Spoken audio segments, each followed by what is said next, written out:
Let's now bring in Thokozile Madonko, researcher in the Southern Center for Inequality Studies Public Economy Project based at Wits University. Thank you so much for your time.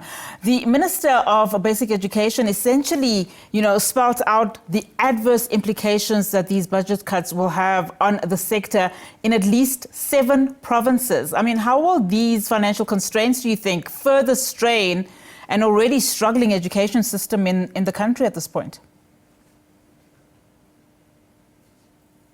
We often talk about crises, and this is another crisis. It's a perfect storm.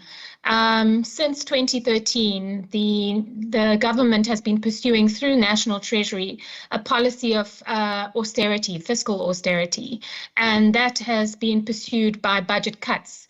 And they talk about reprioritization, but we see that generally that reprioritization doesn't take place. And what happens is we have very blunt instrument in which across the board cuts happen, like education, like health, like social development. So education is kind of blowing the whistle, and health will be soon coming up next.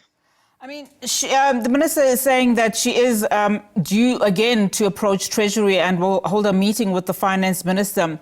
Given that these issues, as you also rightfully put it, are systemic issues, I mean, how likely are we to see aggressive changes on the finance front? I mean, I'm not sure if it is at all a positive sign where she says that for the first time in 5 years, they at least now know where the pressure points are exactly coming from.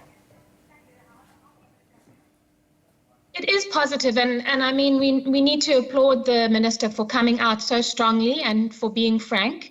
But unfortunately, as somebody who studies and analyzes the budget process in South Africa, you will find the ministers come every year in February, tabling their budgets, saying they don't have enough money. They come back and report against the budget and say they couldn't deliver services because they didn't have enough money. This is an old story.